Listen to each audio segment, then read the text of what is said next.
last time on Dragon Ball Z. Today we continue the mug trade playlist with friend of the channel, Tim C.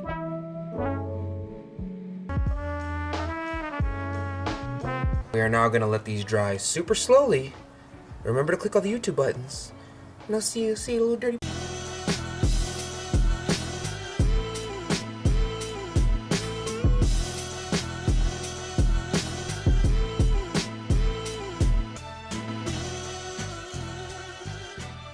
Okay, Tim's firing was a success. We got these two fresh out of the bisque, and not only were they a success, the cup that had a bit of a crack in it that we tried to cover, where is it? I put enough clay in there to where it completely sealed up, not only on the outside, but also on the inside. So now we have to glaze these two, but I'm in a bit of a conundrum.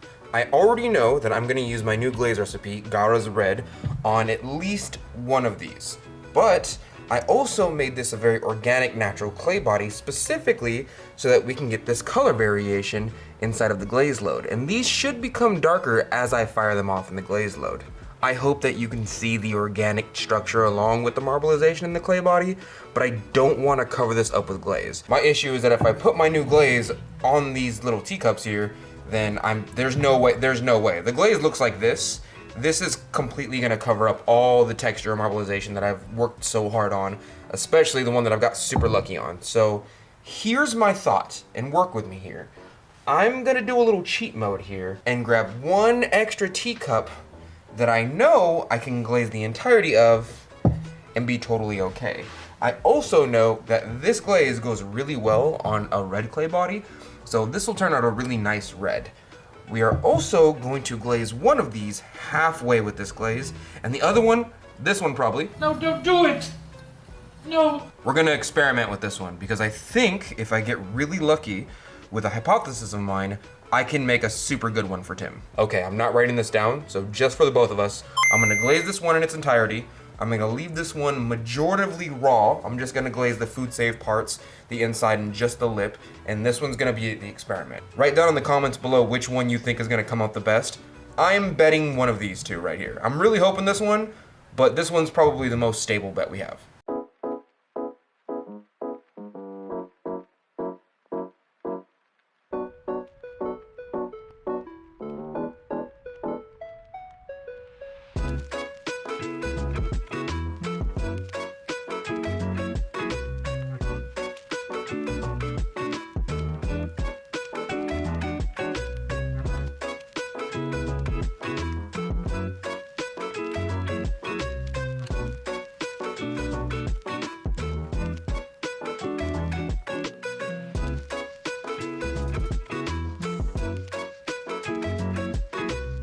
It might have looked like I dropped it in the glaze bucket right now, and I can assure you that I did, but from someone who doesn't know my channel's point of view, it looks like I just glazed half of it. It turned out pretty well. I've already dipped half of it. I wonder if I could just like, oh wow, that worked.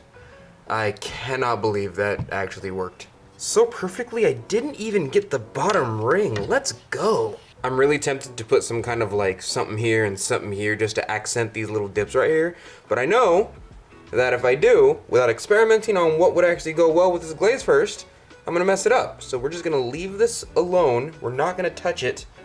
Donte, I say to myself.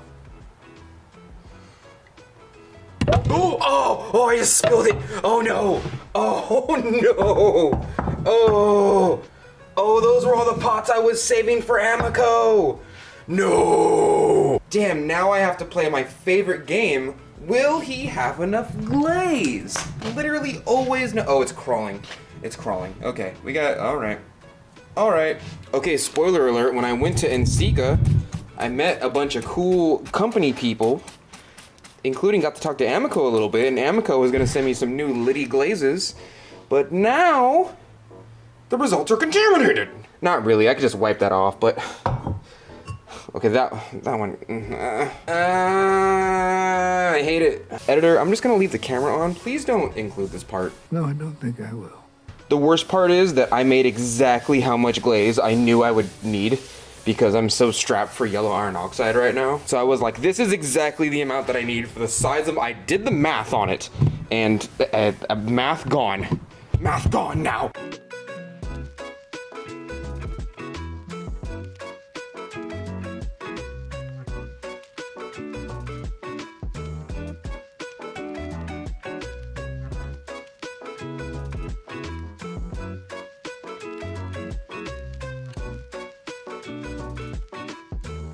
I really hope I have enough glaze for this last one, because for some reason, I don't know, I thought I did the proper calculations. Maybe something happened off camera. I ain't got that much glaze. Thankfully, I'm not too attached to this one because a part of me still thinks that this will open that crack up in the higher firing. So it's not like I'm like, oh no, I've ruined an entire product. It's more like, well, out of all the product I could ruin if there's not enough glaze for this, then it's the one with the giant crack in it that might open. We're just gonna double up here, no reason in particular. You know what? We're just gonna triple up on this glaze. No particular reason here. Gonna make sure everyone gets their fair share of glazed mineral. You might as well do a quadruple. You might as well do a little quadrupey droop there. The glaze we're gonna be combining this with is Lynette's Opal. Lynette's Opal is a glaze recipe that's found inside of one of John Britt's books. It's been good to me for quite some time. The problem is that when I started learning how to really develop my own line of glazes, I made a better version of Lynette's Opal, essentially, that I call Angemon. It's a completely different recipe, but I was looking for something in that field. Before that, though, I made like a 2-gallon bucket of it, so we have to do something with it. Fortunately as well, it's a pretty good glaze, to be honest with you. It makes stuff super runny that's super dark. I have a glaze combination that's oil spot black or oil spot red with Lynette's Opal over it. It looks like this. It's fantastic. I love it, and I'm always looking for combinations like this. So we're gonna see if this red and this Lynette's Opal does a little thingy.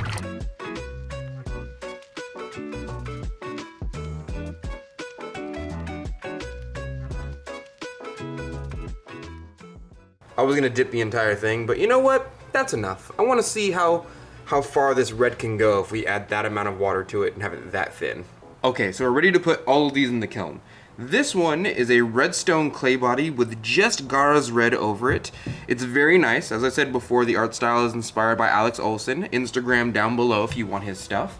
This one here is my Gara red glaze, but I left the high majority of it relatively raw.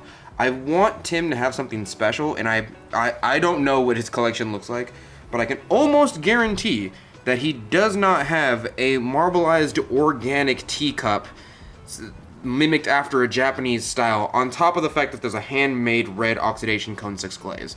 If he has all of that, I have to find the other guy who made that for him and off him. It's Highlander rules. I don't make them, I just follow them. This one is essentially the same thing, but it has Lynette's Opal over it, and I glazed the entire body. The only difference with this one is that I had so much not glaze left that I had to water it down a tiny bit, which is why I quadruple layered it. You can clearly see the difference in between this color and this color, although they are the same glaze. So I'm betting that one of these two is gonna come out really well, but this one is, I'm kind of hoping that it'll surprise me. Okay, let's put Tim's cups in the kiln.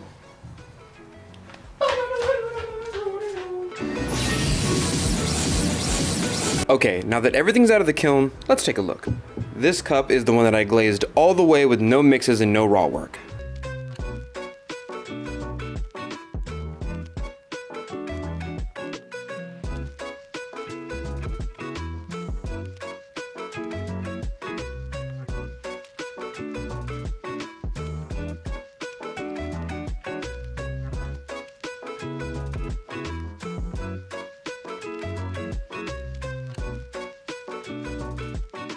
I'm pretty happy with this one, especially with the Alan Olson-esque type little dots on the side. I'm not as good as he is with it, but I think for my first shot, I got pretty close. I'm also really happy with these organic kind of jagged textures on the side. This red clay body really takes those textures and just turns them into a type of black, where this glaze works really, really well with that. And I'm pretty happy with the shape too, honestly. Like, this is a perfect size teacup. Granted, it is actually a bit larger than a normal teacup would be traditionally, but we're American and like everything is 4 ounces larger for some reason over here, and then we don't finish the drink. We always leave like a little bit in the, like, we're just wasting. We're just wasteful. Let's check out the smaller teacup that I glazed with a little bit of Lynette's Opal on the top.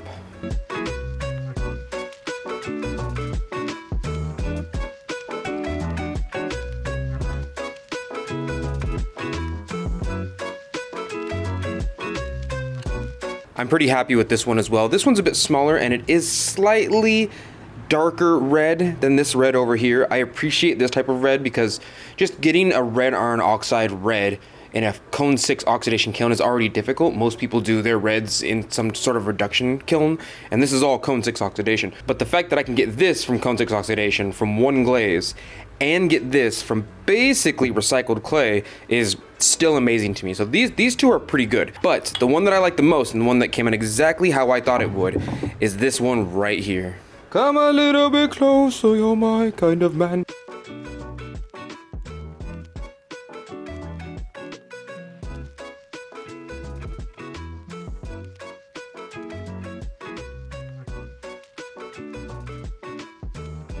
This is great. Everything about this says exactly what I am and who I am as a person. It's my defining trait. It's beautiful. I am honestly extremely happy with this one because this one over here I covered up, right? These are technically the same exact amalgamation of clay body. They're the same exact thing, but I covered it thinking I might get some type of difference in the glaze, and I did. Technically, if you look at it close enough, I did get some blacker spots than redder spots, but this one here, when I left it raw, it really delivered. It really delivered that organic look. This is 100% the one I'm gonna send to him. Actually, I might send this one and this one to him, just in case he's like, I've seen organic work before. Okay, well, I just developed this glaze, so I feel like you have not seen this specific glaze before. It's been 2 months, and I haven't let the recipe out publicly. So there better be one of a kind for you. But this one right here, oh, I'd go steady with this one. I'd buy it a shiny apple or whatever we did before wedding rings. It wasn't that long ago, to be honest with you. Before, I used to be like, I like you, you like me. I have stuff that can secure you in society. Want to be with me? Yeah, sure, maybe we'll get naked once in a while. And then they're like, cool. But now it's like, you better have some kid from a third world to dig up a rock so I could wear it to show my value, or else I'll be so angry at you. I want a little piece of carbon on my flesh, which is also carbon-based life form, and I want the more someone suffered to get it to my fingers, the better. Well, thank you, Dirty Potters, for just completely ignore what I said. Like it never happened. Well, thank you, Dirty Potters, for joining me today for another installment of our mug trade. I know they're not mugs, but at this point, I'm just trying to trade interesting work with other potters that I would like to be friends with and admire in the clay community. If you'd like to see the other episodes, I put them in a playlist down below in my YouTube channel. That way you can watch them. We've done a couple others. They take a while to produce, so don't forget to click all the YouTube buttons on your way out. That way YouTube doesn't give me the old... you know what I mean? Thank you for your patronage.